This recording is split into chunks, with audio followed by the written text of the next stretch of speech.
Hello, everybody. Let's talk about enlightenment for a little bit. I mean, that's what we're actually always talking about, of course. But what I want to do here is I want to talk about what awakening is and what it isn't. I'm sure I've done this in posts before, but I don't think I've addressed it on video. And I got a kind of a new twist on it as to why I feel like this is an important topic now. So, what I notice is that a lot of my clients and students do the same thing that I did when I was a seeker, which is that they watch and listen to and read other teachers too that they deem similar to this one or, along the same track. And I did this, but I did this in between or in addition to going deep with somebody. And this is what I know I've talked about this in posts. When I'm talking about going deep, let me explain to you, let me give you some of my experience. Is that, for instance, I listened to Eckhart Tolle. I'm not saying it was healthy, but I not only read all of his books, but I listened to him for hundreds of hours.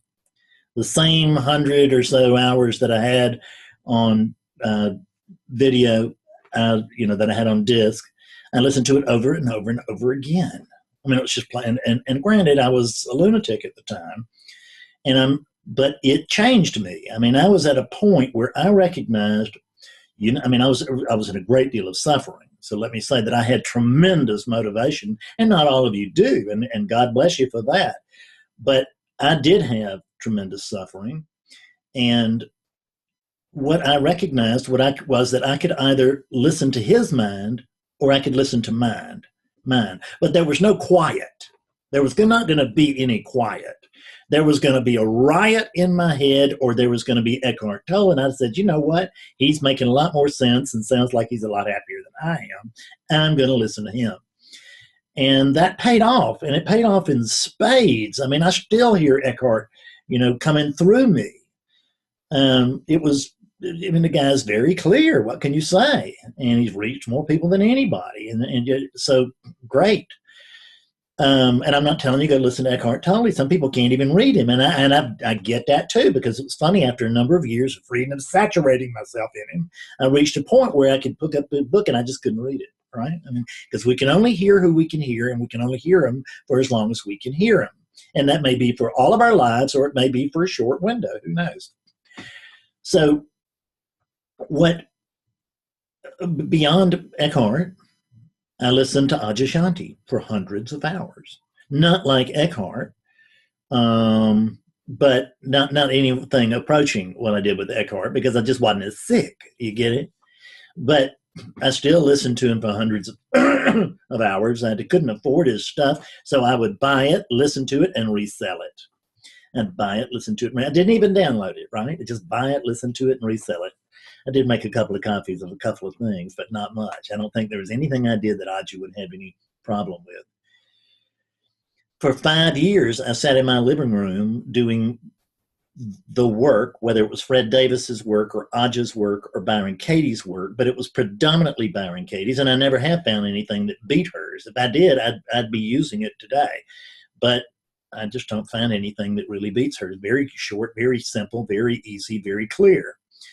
But I used her, and I went through her, judge your neighbor and judge this, and then, but it was the one on beliefs that I really used to just tear apart everything. And what I want to tell you is that it paid off. It really paid off. And I'm still a great believer in it. There are 19 or 20 books that contain Nisargadatta Maharaja's teachings. I've read every single one of them, and some of them more than once. How many people that love to quote Nisargadatta can say that? Most people are talking from I am that, which is fine, but it's not his highest teaching. So, and you just have to really immerse yourself in that to really get what he's saying. And there's still places where I'm sure where I stop and go, what is he talking about? But it's pretty damn rare. as a general rule, he and I would agree on virtually everything. I don't find anything there to argue with him about, and I don't find a lot in these other teachers either. But but it's just but what I want to say is I've gone deep with all of them, and therefore I have tremendous context. And I'm not necessarily, when I listened to Eckhart, I did not listen to other people at the time. I just didn't. And when he said, don't take stuff from other teachings and try to adapt it to this, I did my very best at that. I can't tell you I was perfect at it. I wasn't. But I did my very best at that. What I'm going to suggest is that you find somebody that you can do that with and do it with them. And let me ask you something and tell you something. If you've got any question whatsoever about, is this teacher really awake or not, get another teacher. Don't go deep with that one, because you've not actually given up to your guru. It's not that you give up to the guru. No one needs surrender to me. No one needs to surrender to Fred, because there's not even any Fred here. You can't surrender to Fred. You can surrender to your projection of a Fred. Have at it, but I don't recommend it.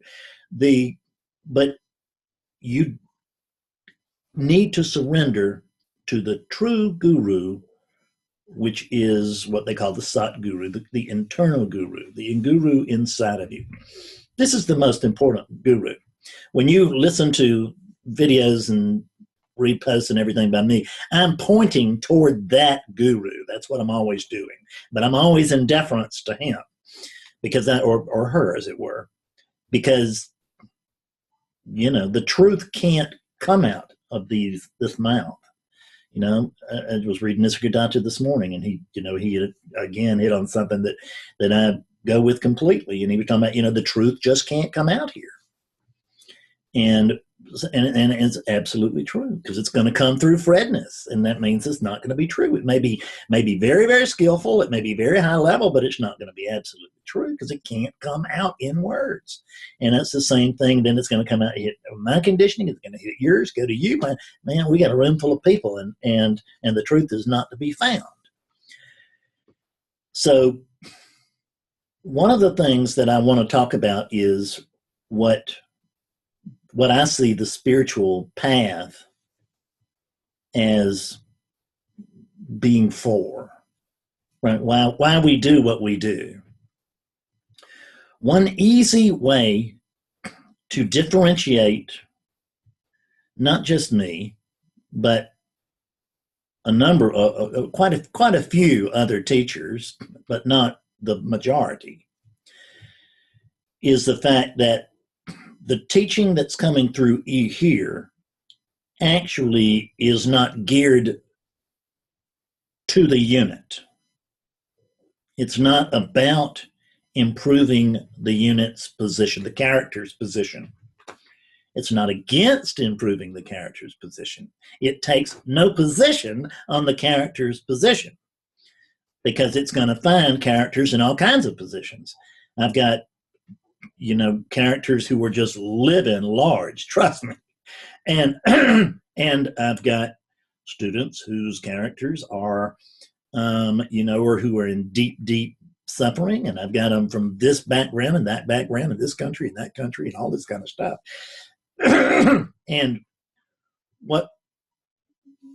this isn't about any of those characters. It's not about your experience. The awakening itself is not about you.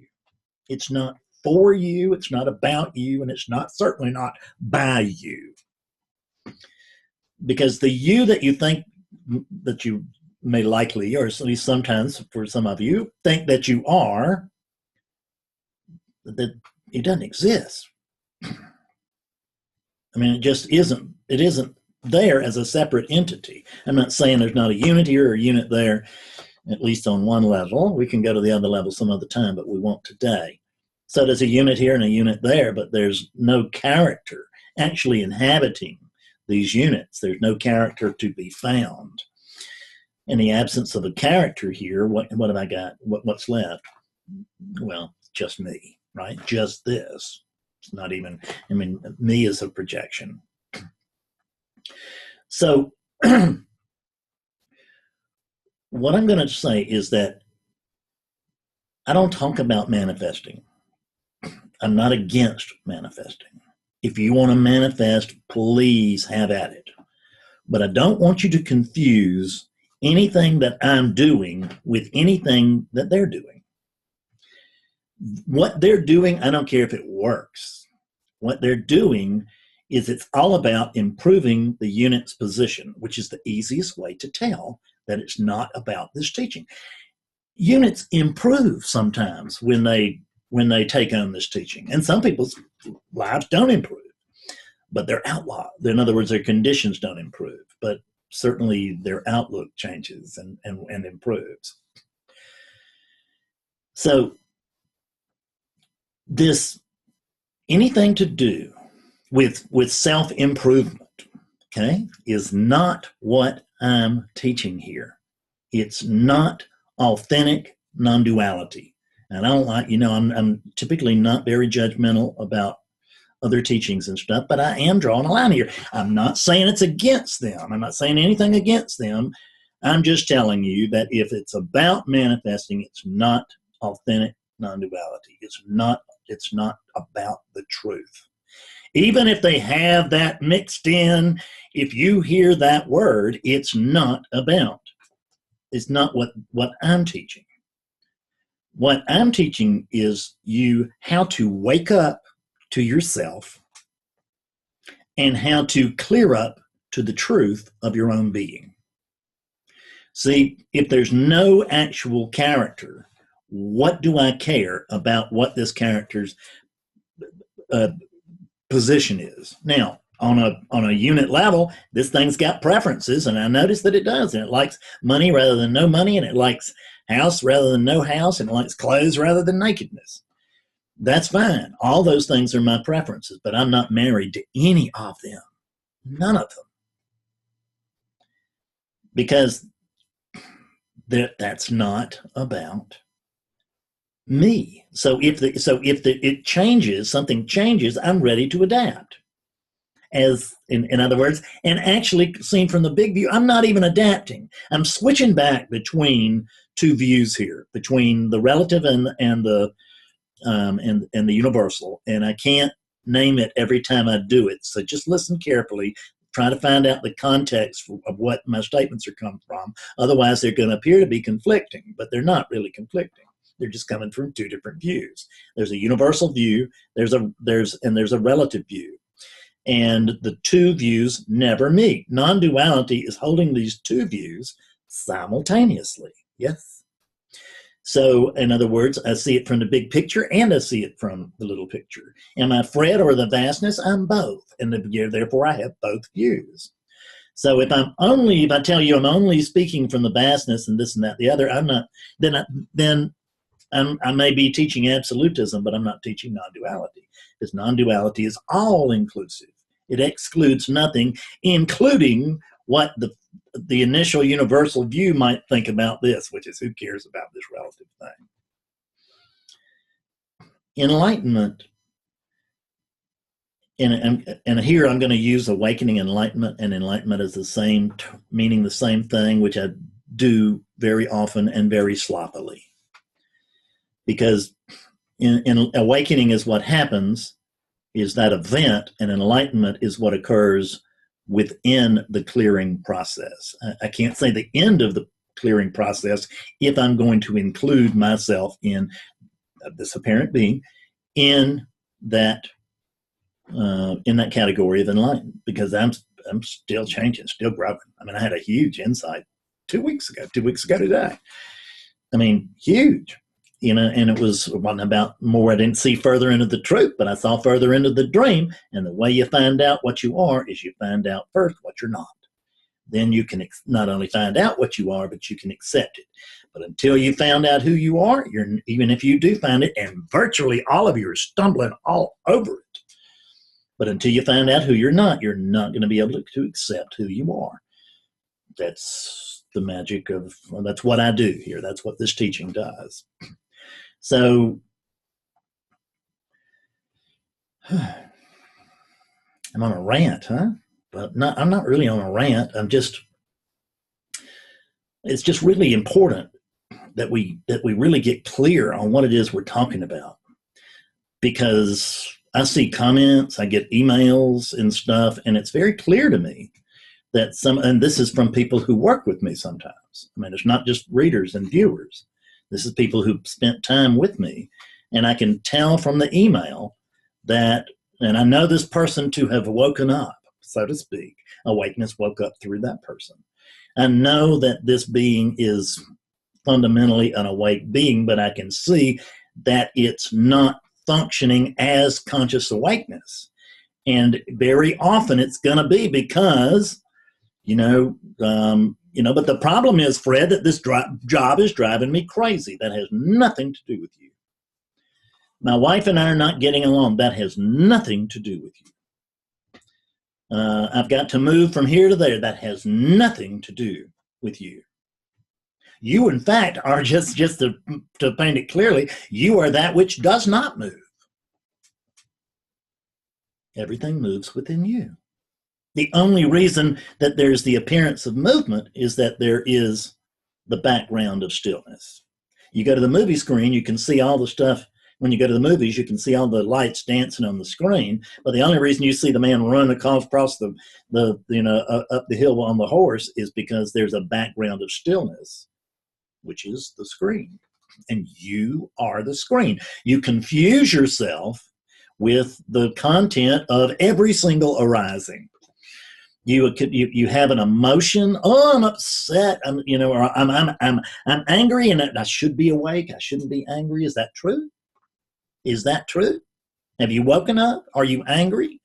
Does an awake person never get angry? Is that true? Can anger not be skillful? Is that true? So, or I'm upset. Is that true? Are you upset, or are you just noticing upsetness? I'm in pain. Is that true? Or are you just noticing pain? That's a hard one to get to, and I don't always get to it myself, but it's a great goal. It's something to shoot for. The things that I've noticed that really drive us crazy, seem to be like little things, like money and love and death.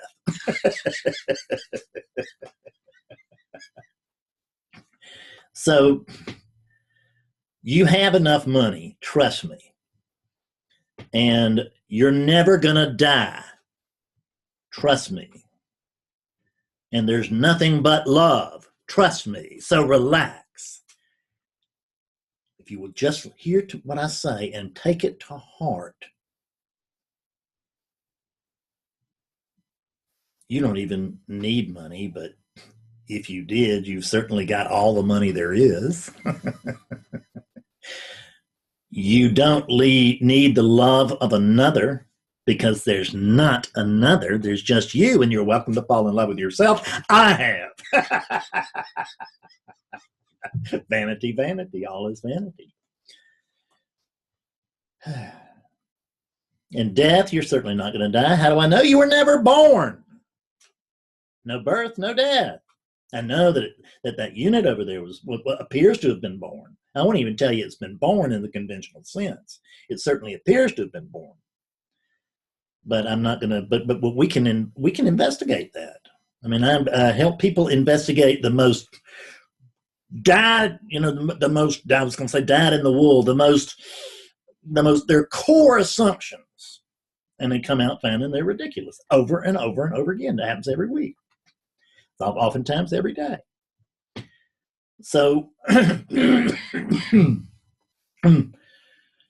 the teaching here is that what I'm suggesting is that I'm going to tell you the same thing Eckhart said, is don't mix my teaching. Don't even mix it with Eckhart, because we're not quite doing the same thing.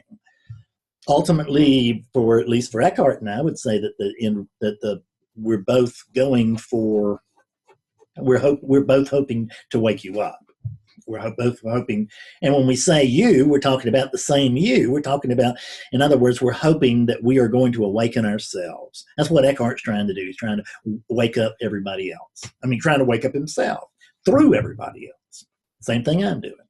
Same thing all these teachers, all the authentic teachers are doing. because that's what counts. See, awakening is not the jumping off place for what next. It's the only what next will come from your character.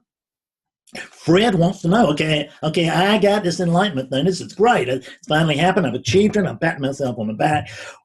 What next? As a matter of fact, I may say, well, I got this enlightenment, and what's the big deal?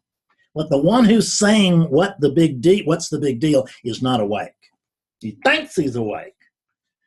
Because if you've had it, may have had an awakening experience, but you're not presently awake. Enlightenment is all about right now. Am I awake to this arising? The arising that just passed, it doesn't matter. Yesterday's arising doesn't matter. It doesn't matter how brilliant I was. I might have been on TED Talks and had the audience of millions enthralled with my clarity and wisdom and all of that. And today, if I don't know who I am, none of that will mean beans. It might mean something to them, won't mean anything for me. And there is no them. So look at the views. That's all that's here. All that's here, different views. I'm going to say this, and then I'm going to do another video or a post on it or something, but there's nothing but relationship. Nothing exists on its own. There's nothing but relationship. So find somebody, go deep. Don't do the hors d'oeuvre thing, a little of this and a little of that. Go deep. Then you can do a little of this and a little of that on the side. But have your meals with one person. Go find out what they've got. I mean, listen to everything you can find. Read their books, right? Read their posts. I mean, and no unit wants to do this. I get it. The character doesn't want to do this. So I'm not even talking to the character. I'm not even suggesting the character do this. I don't care what the character does. I'm talking to you. I'm talking to myself. And I'm just saying that if you're getting right in the neighborhood of awakening, that's a great strategy. And I just had to tell you that you don't get too close to this if you're not either in line or close to being in line to awakening. This is not particularly famous. It's not whatever. It's very clear. But it's not particularly famous or this and that and the other. But for the units that are drawn to it, typically, they're pretty close to waking up. I mean, actually, of course, everybody's already awake. I should say that awakeness is pretty close to recognizing that it's already awake through all of those apparently independent units, which are really just different names for oneness. Diversity, unity showing up as diversity doesn't mean it's still not united. We're talking about oneness. We're not talking about sameness. So, what enlightenment isn't is the diving board, the jumping board, the staging board for something else. It's not even for you. It's for, you don't exist. So, not as an independent entity. So what we're talking about is that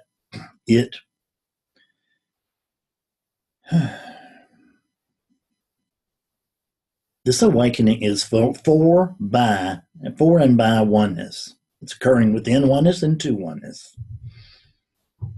It's a oneness thing. It's not a character thing. You want to improve your character? Improve your character. I have no problem with that. And there's a place for a lot of relative stuff. You want to manifest? That's fine. Go have it. You want to go? And I'm all for units going to see their psychologist and all that kind of stuff. God forbid the psychologist should leave me. I'd be eating beans in a week. But go see your therapist. Go see your doctor. Go see your accountant. That's not what we do here. What we do here is we talk about waking up. You can learn all the tools that you need from specialized vendors, right? This is a specialized vendor too. But what it's about is awakeness.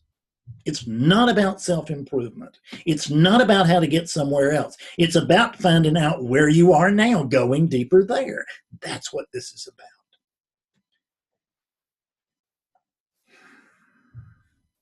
You will find that my teaching reason actually is relatively narrow and relentless, because what I want to do is wake you up.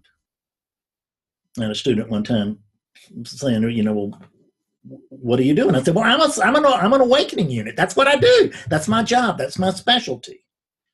Is that I wake people up. Other people do lots of other things. Other teachers, spiritual teachers, have a larger teaching. They have all kinds of people involved with them, and this and that and the other, and they'll help you to adjust to this. And I help you clear if you want to clear, because that's part of the waking up process.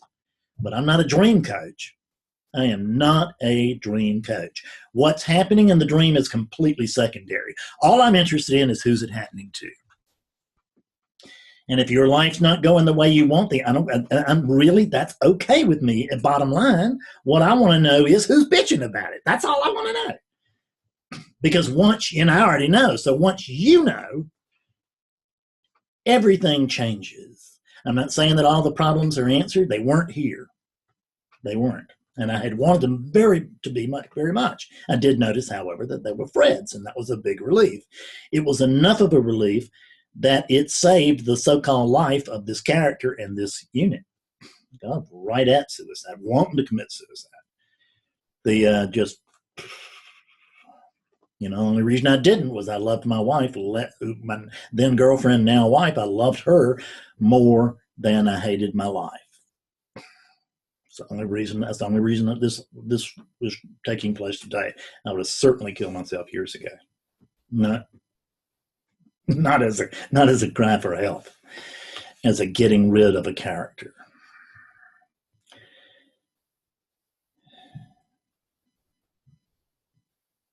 This thing there's no next here. This thing is so deep and so wondrous and so incredible that everything else really, once you really in the tiger's mouth, everything else really is secondary. That can actually happen prior to awakening, can't it? Because some of you are just like this, like I was, and you're not even consciously awake yet. You haven't had an awakening experience. I was just right next to nuts with this thing, and I would have given you I've given you all the knowledge in my library of books and my CDs and everything else, if you had just let me quit seeking. I didn't care whether I woke up or not. I just wanted to quit seeking. Now, at the point that I woke up, I wanted to die more than I wanted to live, and that made waking up very easy. Awakeness just lost all interest in the Fred story. What a boring repeat. It's got one reel and it plays over and over. So I'm not sure what we've done here, but it's been a good talk. Keep on coming back and let's see some more of each other. Bye-bye.